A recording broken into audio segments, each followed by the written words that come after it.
성경 말씀 봅니다. 에스라서 4장 11절에서 16절 말씀. 에스라서 4장 11절에서 16절. 아닥사스다 왕에게 올린 그 글의 초본은 이러하니 강서편의 신복들은 왕에게 구하나이다. 왕에게서 올라온 유다 사람들이 우리의 곳 예루살렘에 이르러 이 패역하고 악한 성읍을 건축하는데 이미 그 지대를 수축하고 성곽을 건축하오니 이제 왕은 아시옵소서. 만일 이 성읍을 건축하며 그 성곽을 마치면 저 무리가 다시는 조공과 접수와 부세를 바치지 아니하리니 필경 왕들에게 손해가 되리이다. 우리가 이제 궁예의 소금을 먹는 거로 왕의 수치에 당함을 참아보지 못하여 보내어 왕에게 구하오니 왕은 10주의 사기를 살피시며 그 사기에서 이 성읍의 패역한 성읍이라 예로부터 그 중에서 항상 반역하는 일을 행하여 여러 왕과 각 도에 손해가 된 것을 보시고 아실지라 이 성읍이 회파됨도 이 까닭이니이다. 이제 감히 왕에게 구하오니 이 성읍이 중건되어 성곽을 피력하면 이로 말미암아 왕의 강섭편 영지가 없어지리이다 하였더라. 아멘. 오늘 성경 말씀 에스라서 4장 11절에서 16절 말씀 보면 바벨론 70년 포로에서 자유해방을 받고 돌아간 남유다 이스라엘 백성들, 지나간 과거 선진들과 자신들의 잘잘못으로 말미암아 하나님의 징계의 채찍으로 바벨론 70년 포로였다는 것을 천실히 뼈저리게 느끼고 그들은 바벨론에서부터 회개하고 하나님과 관계 성립을 이루기 위하여 부단히 노력하고 주량하는 가운데서 자유해방을 받고 고토의 땅 고향으로 돌아왔습니다. 그리고 지나간 과거 선진들과 모든 잘잘못들의 과정을 다시 한번 반복하지 않기 위해서 하나님의 거룩한 성전, 타락되고 폐쇄됐던 성전을 수축하기에 전념하는 가운데 이방인들로 말미암아 70년 동안 예루살렘에 거주한 자들이 우리나라 옛 어른들 말만 떠나 굴러온 돌이 백인돌을 뺀다는 것과 같이 오늘 성경 말씀보다도 그렇게 말하고 있는 것을 보게 됩니다. 왜 그럴까요? 오늘 성경 말씀에 보니까 이렇게 말해요. 12절의 말씀에서 왕에게 구하니이다. 왕에서 올라온 유다 사람들이 우리의 곳 예루살렘에 이르러 라고 말합니다. 우리의 곳 예루살렘. 이방인들이 들어와서 70년 동안 생활하면서 그들의 사고방식은 예루살렘은 자기의 땅이라고 생각했던 거죠. 그래서 오늘 성경 말씀을 보니까 그들은 말하기를 우리의 곳 예루살렘. 그러면 지금 남유다 이스라엘 백성들이 70년 만에 돌아온 고토의 땅 예루살렘은 누구 땅이에요? 이스라엘 남유다 백성들의 땅이 아니라 이방인들이 들어온 그들의 땅이라는 것을 말합니다. 이제 상황 여건이 바뀌어진 거지요. 그들이 과거에는 이방인이었는데 이제는 본토인이 되어버렸고 남유다 이스라엘 백성들이 이방인이 됐다는 것을 말하고 있는 것입니다. 이게 잘못된 진리죠. 오늘날 현 시대도 이러한 일들이 비일비재하게 일어나는 것을 보게 됩니다.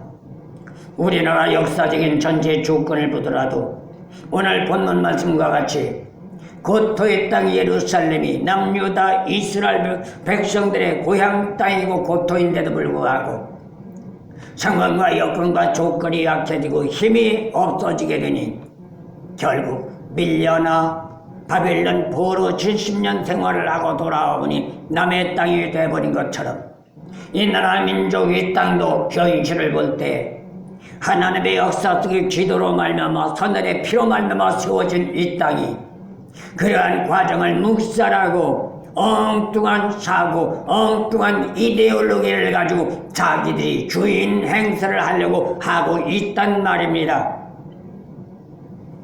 이것이 누구예요? 이것이 대적자들입니다. 이것이 배도자들입니다. 그래서 오늘 성경 말씀은 성전 방해에 대한 배도자들의 고소장이라는 주제를 잡아봤습니다. 이건 이방인들이 남유다 이스라엘 백성들을 모함하고 수단 방법 모략을 통하여 바벨론 바사마에게 고소장을 보내는 내용입니다. 여기서 우리가 생각할 것은 오늘 본 말씀의 배경이라고 말할 수 있습니다. 다시 반복드려 말씀드리지만 70년 포로에서 귀환한 남유다인들에게는 폐역부도한 대적자들이 예루살렘 성전과 성읍을 재건하는 데 막주하여 온갖 수단과 방법을 다 동원해가며 방해 공작을 해주는 것을 오늘 말씀에서 가르쳐주고 있습니다. 오늘날 현시대 우리나라도 마찬가지지요. 힘이 있다고 해서 이 나라 본질적인 근본 원인을 폐쇄시키고 자기들의 이데올로기를 굳히기 위하여 온갖 수단 방법을 다 동원하며 폐역질하는 모습을 보게 됩니다. 그런데 놀라운 것은 이들은 단순한 방해 공작이 아니라는 것을 말해주고 있습니다. 선민은 이스라엘 민족사에 대한 사기를 들어가면서 아닥사스다 왕에게 성전 재건에 대하여 취해야 할 것을 고소장으로 주도 면밀하게 작성해서 보내고 있는 것을 보게 됩니다. 오늘 본 말씀 11절에서 16절 말씀은 예루살렘에 주둔하고 있는 이방인들이 남유다인들이 성전 재건을 할 수 없도록 고소장을 써서 바사왕 아닥사스다에게 보내는 내용이라고 말할 수 있는 것이죠. 그런데 문제는 어느 시대를 막론하고 어둠의 세력자들의 이러한 전략적인 전술은 단순히 자신들의 이해 타산만이 아닙니다. 자신들의 기득권을 확장하겠다는 계략적인 계교라고 말할 수 있습니다. 이건 오늘 본문 말씀 내용만 아니라 오늘 현 시대도 마찬가지라는 걸 우리는 잊지 말아야 합니다. 선민은 이스라엘 민족사에 대한 사기를 들어가면서 말을 해주고 있죠. 과거에 이스라엘 민족이 어땠습니까? 그들의 힘이 있으니 당신들을 지지 누르지 않았습니까? 당신들에게 피해를 주지 않았습니까? 그런데 그들이 말하는 거룩한 성전을 재건하게 되면 또 이러한 일이 발생할 겁니다. 그러면 당신들에게도 피해가 될 것이고 우리에게도 피해가 될 것이고 주변 나라에도 피해가 될 것이니 이러한 것을 막아야 합니다. 이러한 고소장 내용이란 말입니다. 그런데 대다수의 이러한 계략적인 음모는 적게는 한 공동체를 크게는 나라와 민족을 무너뜨리는 흔히 말하는 반란이라고 말할 수 있는 겁니다. 오늘날 현 시대를 보세요. 내 나라란 전제 조건도 가당치도 않은 데 갖다 붙여 말하고 있습니다. 이유가 뭘까요? 자기들의 기득권을 세우기 위하여 자기들의 이해 타산과 자기들의 유익과 이익을 추구하기 위해서 상대방을 거꾸러뜨리기 위해서 수단과 방법을 다 동원하여 그것이 정책적으로 맞든 이치적으로 맞든 안 맞든 간에 그렇게 몰아붙이며 여론몰이를 하고 있단 말입니다. 오늘 성경 말씀 배경도 마찬가지입니다. 여론몰이 공작을 하는 모습을 보게 됩니다. 주변 사람들을 부추겨가며 그들의 의향을 자기들의 뜻에 합리화시켜가며 여론몰이를 하여 고소장을 써가지고 아닥사스다 왕에게 바로 소장을 내는 것을 말해주고 있는 것입니다. 여기에서 남유다 백성들이 당면하고 있는 과정을 보면 70년 바벨론 포로에서 돌아와 2년 2개월 동안 성전 재건의 준비 과정을 거쳐서 본격적으로 성전 재건에 돌입하고자 할 때 대적자들은 성전 건축을 방해하기 위한 고소장을 바사 제국에 청구한 것입니다. 그 고소 내용이 바로 오늘 본문 말씀에서 소개되는 것이죠. 특히 소장에 대한 내용과 성격을 세부적으로 생각해 본다면 하나님 백성을 괴롭히기 위한 것이고 하나님 나라를 위한 선한 사업을 방해하고자 하는 사단 마귀들의 전략적인 전술로 믿는 자들에게 가르쳐주는 교훈인 겁니다. 사단 마귀들은 이렇게 하고 있다. 사단 마귀의 전략과 전술은 현상적으로는 그럴듯하지만 내용적으로는 앞뒤가 맞지 않고 오직 자기들의 이해, 타산, 기득권만 생각하고 있다. 이렇게 보는 겁니다.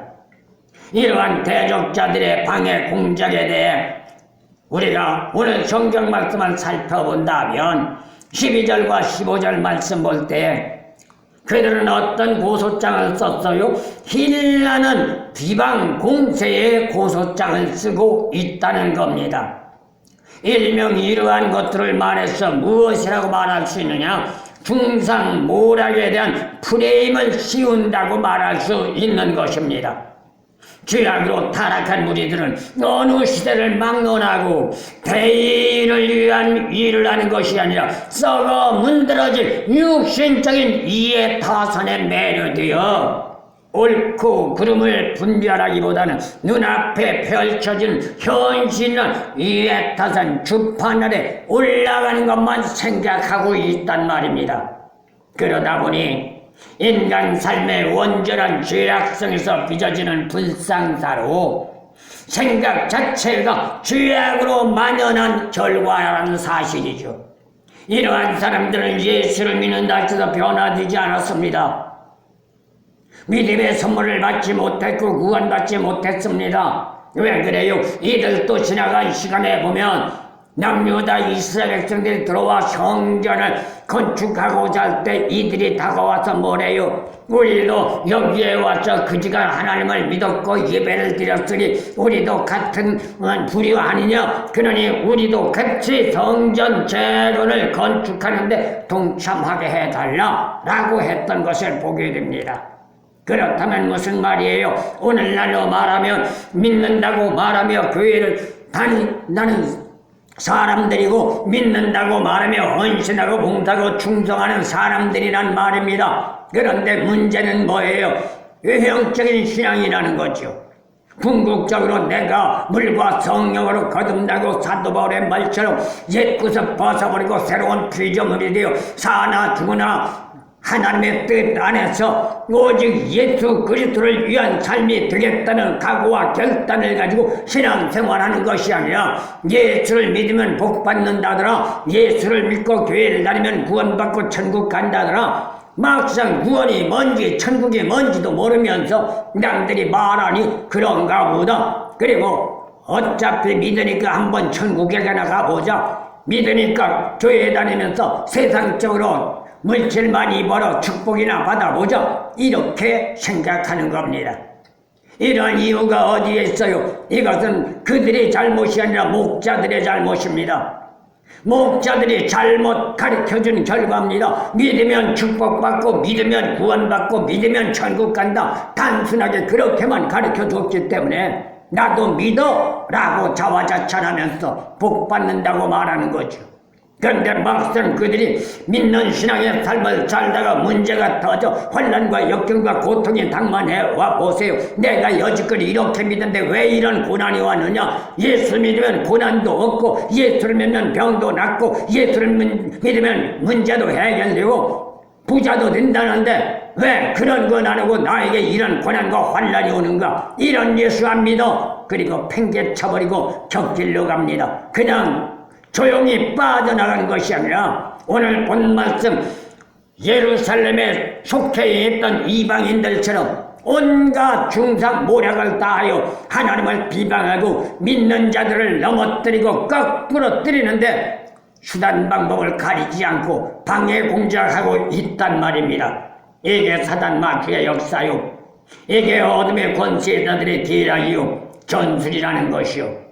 그렇다면 이러한 자들은 자신만 생각하는 거죠. 이 기주에서 빚어진 불상사라는 겁니다. 이러한 사실은 그들이 생각하고 있는 예루살렘을 지칭하는 사실에서 볼 수가 있습니다. 12절에서 봅니다. 왕에게 고한이다. 왕에게서 올라온 유다 사람들이 우리의 곳 예루살렘에 이르러 그 패역하고 악한 성읍을 라고 말합니다. 예루살렘의 어떤 성읍, 하나님의 성전이 아니라 패역한 성전, 악한 곳이라는 겁니다. 여러분, 이들은 뭐예요? 하나님을 믿는다고 말하며 하나님 앞에 제사를 드리며 같이 동참했다 할지라도 하나님을 대적하는 거지요. 하나님은 악한 존재, 하나님은 패역한 자라고 말하고 있습니다. 이거는 하나님을 믿는 자들이 아니라 자기 이해 타산을 위하여 하나님을 이용했고, 오늘날로 말하면 교회를 이용하고 하나님 예수님을 이용하는 불성실한 자들밖에 되지 않습니다. 그런가 하면 15절에서 말합니다. 뭐라고 말해요? 왕은 10개의 사기를 살피시면 그 사기에서 이 성은 패역한 성이라 예로부터 그 중에서 항상 반역하는 일을 행하여 여러한과 각도의 손해가 된 것을 보시고 아실지라 이 성읍이 회파됨도 이 까닭이니라. 바벨론 포로로 잡혀간 결과가 그들의 패역함과 패역한 성전, 악한 성전, 예루살렘 성전이 있었기 때문이라는 것을 말하고 있는 겁니다. 어떻게 보면 역사적인 뒤안길을 지칭하는 말이라고도 할 수 있겠지만, 하지만 이들의 비방은 과장된 언행으로 최대한의 프레임을 만들어 씌워가지고 남유다 백성들의 계획된 예루살렘 성전을 파기시키는 겁니다. 이는 오늘날도 예외는 아닐 겁니다.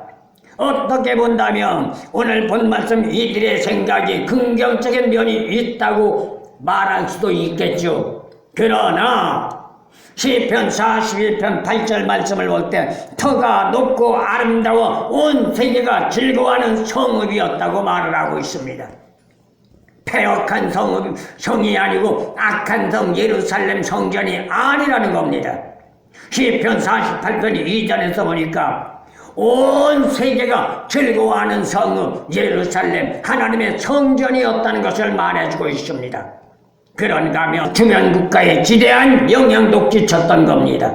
하지만 대적자들은 자신들의 불순한 견해와 사고를 정당화시키기 위하여 예루살렘을 부정적인 면만을 부상시켜가면서 자신들의 이해 타산을 성립시키기 위한 불의의 행동을 서슴없이 자행하는 몰입의 전형적인 상황 여건이라는 것이죠. 그렇다면 이러한 전제 조건 속에 우리에게 이러한 일들이 당면했다면 어떻게 할까요? 맞아, 저들의 말이 맞아. 힘들고 어려운데 왜? 내 상황, 내 여건, 내 조건이 이렇게 힘들고 어려운데 왜 교회가, 왜 예수 믿어? 예배를 뭐하러 드려? 이래며 포기하는 사람들 허다하단 말입니다. 그런데 그들은 하나만 알았지 둘은 모릅니다. 포기하고 주저앉으면 그 순간은 편합니다. 육신적인 안일과 안욕은 순간적으로 추구할 수 있습니다. 그러나 궁극적으로 믿었던 자 생명 구원 잊어버립니다. 천국 못 갑니다. 그러면 결국 심판날 가서 피눈물 흘리는 불상사가 일어날 수밖에 없단 말입니다. 그리고 두 번째 13절에서 16절 말씀 보면 이들은 어떤 고소장을 쓰고 있어요? 터무니없는 무고한 거짓말로 고소장을 쓰고 있단 말입니다. 이들의 고소장의 내용을 보면 얼마나 무고한 것인가를 말해주고 있습니다. 특히 사단 마귀의 속성이 거짓된 프레임으로 진짜처럼 둔갑시켜서 공동체와 사회를 혼돈과 혼란으로 뒤흔들어 혼탁하게 하는 습성을 가지고 있는 게 사단 마귀의 습성입니다. 이건 오늘날도 마찬가지입니다. 단지 자기들의 이해 타산밖에 생각하지 않습니다. 정치를 하는 사람들 나라와 민족의 운명도 생각하지 않습니다. 백성들과 국민의 안일도 생각하지 않습니다. 오직 자신들의 안욕과 자신들의 안위와 자신들의 편안함밖에 생각하지 않는단 말입니다.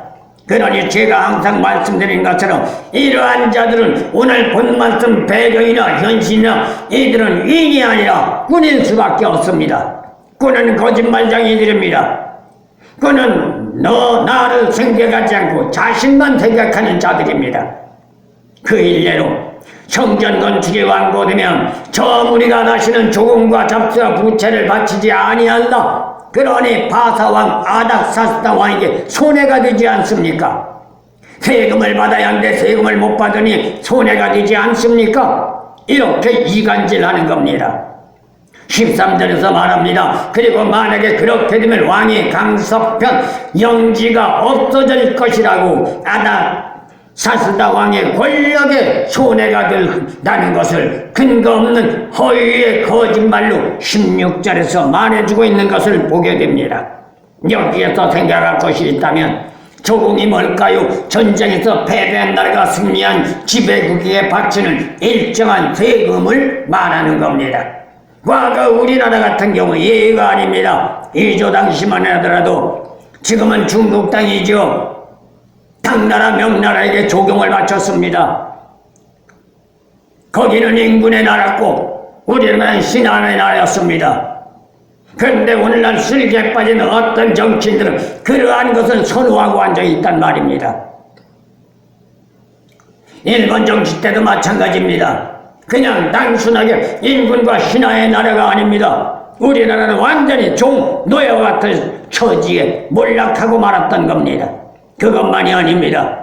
1대 36단 극심한 단계에 들어갔을 땐 우리나라 각 국민들의 가정에 녹그릇, 쌀, 콩, 곡식 모든 것 다 뺏어갔습니다. 그러니 어떻게 살았어요? 1년 내내 허리띠 졸라매가며 땀 흘려가며 농사 지었지만 다 빼앗기고 결국 먹을 것이 없으니 풀뿌리 나무 껍질 벗겨다가 먹었단 말입니다. 이것이 나라 없는 사람이요, 국력이 약한 결과요, 민족사가 혼돈과 혼란으로 빠진 결과, 정치인들의 잘못된 이데올로기 결과라는 것을 말해주고 있습니다. 그리고 잡세는 자국적으로 걷어드는 지방세, 부세는 각 사람 단위로 부과되는 오늘날로 말하면 주민세라고 말할 수 있습니다. 이러한 사실로 미루어올 때 바사 제국의 재정적인 기본적 기틀이 흔들린다는 거죠. 전 시대 역시 국가라는 체제가 움직여 나가는 데는 기틀이 어디에서 이루어져요? 오늘날 국민들 어리석고 무지해서 이러한 걸 모릅니다. 그냥 준다면 좋아 그게 어디서 나온 것도 모릅니다. 내려다 물으면 정부에서 주잖아. 얼마나 고마운 일이야. 정말로 어리석고 무식하고 얼빠진 인간들이죠.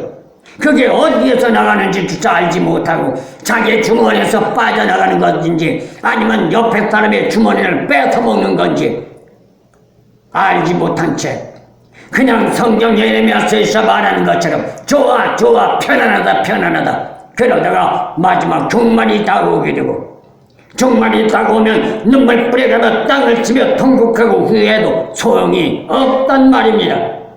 그렇다면 현 시대 역시 국가라는 체제가 움직여나가는 기틀은 우리 모두의 주머니 세금으로 움직여 나간다는 것 우리는 잊지 말아야 합니다. 허랑방탕하겠으면 가정이 망하는 것처럼 국가도 허랑방탕하게 개인적인 착복 비리가 나타나게 되면 궁극적으로는 국민들의 주머니가 거덜나게 되고 결국은 나라가 망하게 되는 겁니다. 이렇게 되면 지금은 세계 10위권이라는 강국으로 도약한 대한민국이라 할지라도 결국 어디 가도 발붙일 곳 없고 어디 가도 대접받을 수 없고 어디 가도 멸실천대 핍박, 박해, 비방거리 없게 될 수 없단 말입니다. 이러한 사실을 우리는 잊지 말고 힘들고 어려워도 무릎 꿇고 기도하며 말씀대로 나아가 하나님이 함께하는 임마누엘 역사 속에 철저한 신앙관으로 하나님의 도우심을 받고 주어진 현실을 유지하고 이끌어 나갈 수 있는 저와 여러분들이 되어져야만 되는 줄로 믿습니다. 이유가 뭘까요? 그렇게 되면 경제가 심각하게 추락해버리기 때문입니다. 과거 정치인들의 탈세로 무배반한 정치인으로 그런가 하면 이러한 전제 조건으로 말미암아 오늘날 우리나라 현실의 경제도 밑바닥으로 곤두박질하고 있습니다. 그래서 과거가 현실을 만들고 현실이 내일을 만들어 나간다는 겁니다. 그런데 쓸개 빠진 정치인들 뭐라고 그래요? 과거에 만들어놓은 결과는 생각하지 않고 현실의 문제만 가지고 현실에 발버둥 치는 사람을 잘못했다고 비방하고 박해하고 거꾸로 들이며 무너뜨리려고 하는 중상모략자들이 있다는 것을 보게 되는 것이죠. 그러나 분명한 것은 오늘 현실에 이루어진 것이 아닙니다. 과거의 결과입니다. 오늘의 현실은 미래의 결과입니다. 이걸 누가 만들어 가야 돼요? 우리 모두가 성실한 삶으로 이루어 나가야 한단 말입니다. 그런데 뭘 지각한 사람들은 이러한 삶의 법칙을 알지 못하다 보니 현실만 생각하고 불평과 불만으로 일관합니다. 과거의 자신의 잘못, 과거의 자신의 불찰, 과거의 자신의 실수는 생각하지 않고 당면한 현실만 가지고 너 때문이야 원망만 하고 있단 말입니다. 남유다 백성들 역시 예루살렘과 성전을 재건하게 되면 바사 제국의 영토가 줄어들면서 국가적인 재정 문제까지 크나큰 영향을 받게 된다는 것을 지금 대적자들은 고소장에다 기록하여 아닥사스다 왕의 마음을 흔들어 놓고 있는 것입니다. 과거 고레스 왕이 허가했던 성전 건축 허가를 취소해달라고 청원서를 보내는 것이지요. 어떻게 본다면 그럴듯한 멘트입니다. 하지만 하나의 핑계에 불과할 뿐 궁극적으로는 자신들의 삶의 안일과 안옥을 추구하기 위한 욕망에서 비롯된 행위로 죄악된 세상에서 사용되는 멘트에 불과하단 말입니다. 비단 믿는 자들도 예의는 아닐 겁니다. 세상 삶의 영역에서 비일비재하게 난무하고 있는 현실적인 문제라고 사람들은 말하고 있습니다. 현실이 그렇지 않느냐, 세상이 그렇지 않느냐 라고 핑계대고 있습니다. 현실적으로 볼 때 정치인들의 만행이 여기에 속해 있지 않다고 누가 부인할 수 있겠습니까? 죄악으로 만드는 세상을 주름으로 잡고 있는 사단 마귀들의 거짓된 만행으로 교묘한 프레임으로 사람들의 심령 상태를 자극시켜가면서 자신들의 이해 타산의 주판단의 이치를 올리기 위한 수단 방법에 불과한 겁니다. 그 결과는 세상을 소란스럽게 합니다. 공동체와 사회와 국가의 체제가 흔들려지게 됩니다. 이게 사단 마귀의 습성이고 최종적인 파멸을 하기 위한 사단 마귀의 계획이고 목적이란 말입니다.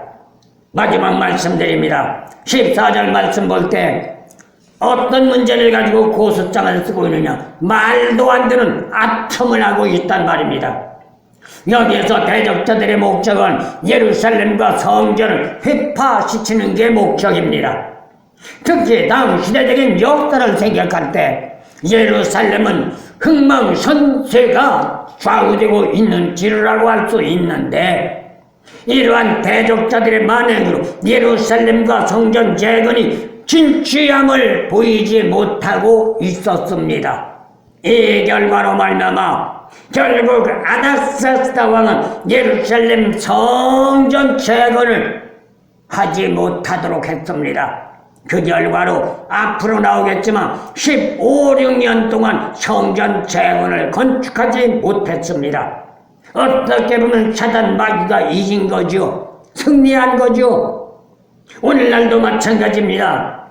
잘못된 프레임, 잘못된 이데올로기를 가지고 근본적인 자유 대한민국을 흔들어 제쳐놓고 마비시키면서 승리했다고 말할 수 있을지는 모릅니다. 그러나 옛 어른들 말씀에 물은 언제나 진리를 찾는데요. 진리는 언제나 진리고 거짓은 언제나 거짓일 수밖에 없단 말입니다. 시간과 세월이 흘러가면 잘잘못은 분명코 드러나게 되어 있습니다. 그 일례로 오늘 성경 말씀에서 이방인들 대적자들은 말합니다. 우리가 이제 궁의 소금을 먹는 거로 왕이 수치를 당함을 참아 보지 못하여라.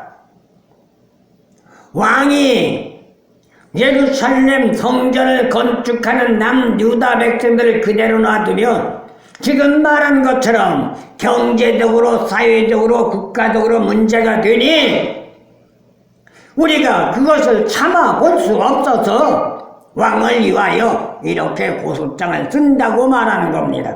아첨이죠. 말도 안 되는 아첨이죠. 이러한 자들은 어느 순간 서슴없이 자신들의 본색을 드러내며 이에 타선 좋은 주에 따라 생활 삶의 자세가 달라질 것이고 믿는다고 한다 할지라도 현실은 실존주의에서 벗어나지 못하기 때문에 온전한 진리 안에 자율자가 될 수 없단 말입니다. 그러니 결국 원점으로 돌아가는 거죠. 이게 잘못된 신앙관의 결과요. 잘못된 신앙관을 가진 사람들의 습성이며 관습이라는 것 우리는 잊지 마시고 언제나 힘들고 어려워도 주님 가신 저천성 몰고다 진리 말씀 붙잡고 주력하며 달려가 마지막 저천성 올라가 영생의 복락을 누리며 축복받는 아름다운 역사 있어지기를 예수님의 이름으로 소원합니다.